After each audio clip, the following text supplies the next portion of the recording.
Hi everyone, welcome to my channel साथ। My name is Mamata and इस बार का जो टॉपिक है वो बहुत ही इंटरेस्टिंग है। बहुत सारे पेरेंट्स के कमेंट्स आते हैं कि समर वेकेशन स्टार्ट होने वाले हैं और स्पेशली मदर्स की ये कंप्लेन होती है कि अब तो बच्चा पूरे दिन गैजेट्स यूज़ करेगा, फ़ोन यूज़ करेगा, गेम्स खेलेगा, कोई रूटीन नहीं होगा। तो ये वीडियो मैं आप सबके लिए इसीलिए बना रही हूँ कि कैसे आप अपने बच्चे के वेकेशन को बहुत ही खूबसूरत बना सकते हो। जी हाँ, जिस तरह से हम अपने फेस्टिवल का वेट करते हैं, उसके लिए तैयारी करते हैं, बहुत सारी चीज़ें अरेंज करते हैं और हम सोचते हैं कि हमारा फेस्टिवल बहुत ही खूबसूरत हो, एक जो भी हमारे गेस्ट आए उनको कुछ स्पेशल फील हो। क्या इसी तरह हम अपने बच्चे के समर वेकेशंस के लिए प्रिपरेशन नहीं कर सकते? जी हाँ, अगर हम थोड़ी सी भी तैयारी करके रखेंगे कि बच्चे का वेकेशन बहुत ही खूबसूरत हो तो उसका टाइम भी नहीं वेस्ट होगा और आपको भी कोई प्रॉब्लम नहीं होगी। और सबसे इम्पॉर्टेंट, आपके बच्चे का जो एक समर वेकेशन का टाइम है इसमें वो कुछ इंटरेस्टिंग सीख सकता है, कोई ऐसी चीज़ सीख सकता है जो बाद में एज ए कैरियर उसके लिए बहुत ही अच्छा ऑप्शन हो सकता है। और सबसे इम्पॉर्टेंट, एज अ मदर अगर आप बच्चे के साथ इन्वॉल्व होते हो उसके इन क्लासेस में, इन जो वो सीख रहा है, तो शायद आपने जो चीज़ें बचपन में ही छोड़ दी या अब आप उसको नहीं, आपके पास टाइम नहीं होता, आप वो हॉबीज़ अपनी भूल चुके हो, तो शायद आपको फिर से उन हॉबीज़ को स्टार्ट करने का मौका मिले और शायद वो हॉबी ही आज आपके कैरियर का एक कैरियर को बनाने का मौका हो सकता है।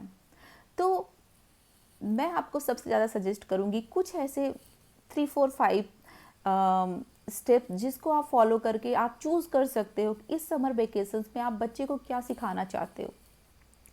एज ए मदर मेरे बहुत सारे एक्सपीरियंस हैं और स्कूल में भी मैं पेरेंट्स को यही सब चीज़ें रिकमेंड करती हूँ कि अगर वो ये सारी चीज़ें बच्चों को सिखाते हैं तो स्कूल के लिए भी काफ़ी बेनिफिट होता है। जब बच्चे वापस आते हैं, डिसिप्लिन में रहते हैं, देन कुछ नया सीख के आते हैं। तो सबसे इम्पॉर्टेंट है लैंग्वेज। जी हाँ, हमें बच्चों को लैंग्वेज के लिए बहुत ज़्यादा मोटिवेट करनी चाहिए। जैसे कि कोशिश करना चाहिए सबसे पहले उन्हें जो हमारी बेसिक लैंग्वेज है वो कैसे सही तरीके से बोली जाए, समझी जाए, उसको सिखाएं। देन आजकल इंग्लिश लैंग्वेज का बहुत ज़्यादा यूज़ है, बिजनेस लैंग्वेज एक बन चुकी है। हर कंट्री, ऑलमोस्ट वर्ल्ड की काफ़ी कंट्रीज़ में ये बोली जा रही है।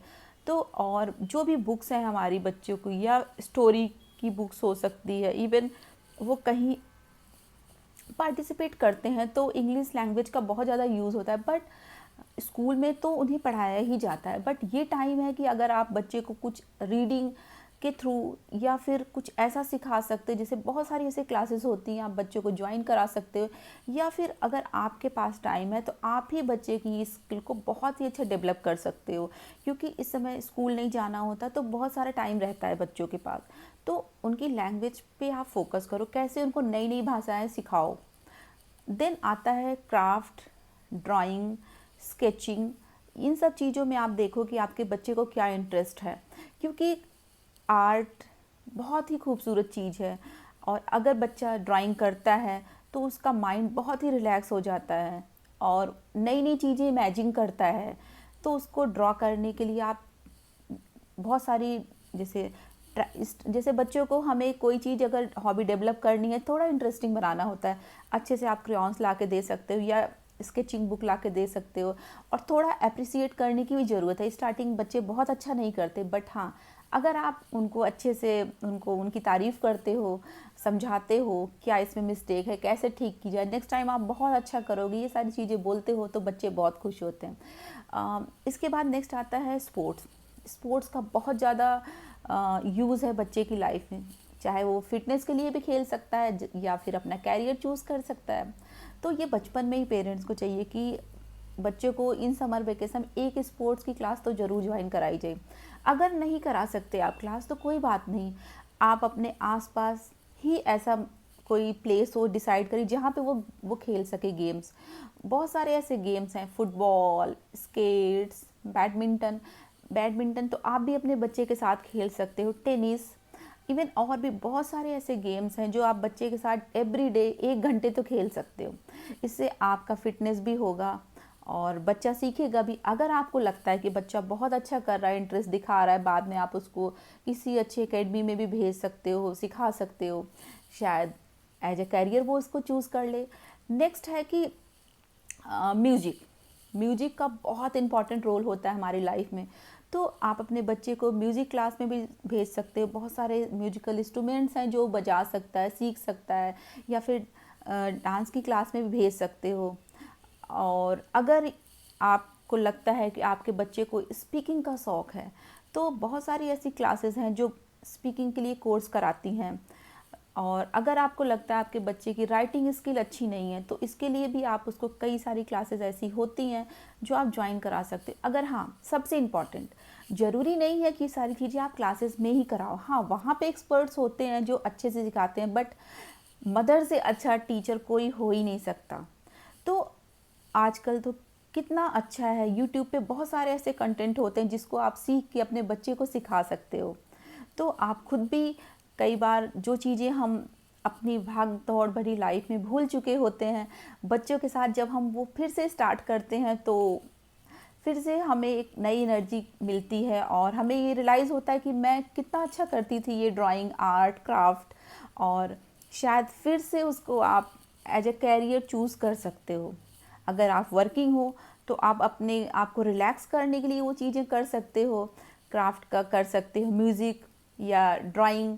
और अगर आप as a mother home maker हो तो आप उसको एज अ कैरियर भी चूज़ कर सकते हो। अगर आपके घर दिन में आपको 1-1.5 घंटे का, 2 घंटे का टाइम मिलता है, तो यूट्यूब के थ्रू भी आप चैनल बना के वो चीज़ें लोगों तक पहुंचा सकते हो कि आप कितना बेस्ट सिखाते हो। तो हुआ ना, बच्चों को सिखाते सिखाते आपको भी पता चल गया कि आप ये चीज़ में कितना ज़्यादा अच्छा कर सकते हो और लोगों को सिखा सकते हो। तो ये सारी चीज़ें होती हैं जो बच्चों को हमें सिखानी होती। ऐसी बहुत सारी ऐसी चीज़ें हैं, बट ये तो मैंने बेसिक चीज़ें बताई कि इतना तो ज़रूरी ही है। देन सबसे इम्पॉर्टेंट है, आपने बच्चे को जब भी ये सब क्लासेस ज्वाइन करा, आप खुद भी इन्वॉल्व हो, क्योंकि जब आपका इन्वॉल्वमेंट होता है तो बच्चा बहुत मन से सीखता है। सो नेक्स्ट वीडियो में मैं आपको टाइम कैसे मैनेज किया जाए एक बना के शेड्यूल दूंगी, कि मॉर्निंग से लेके इवनिंग एंड नाइट में कैसे बच्चे का शेड्यूल बनाया जाए, कि कैसे वो समर वेकेशन के टाइम में अपने टाइम को वेस्ट ना करे और आप भी उसके साथ प्रॉपर एंजॉय करो। So bye my friend and follow me.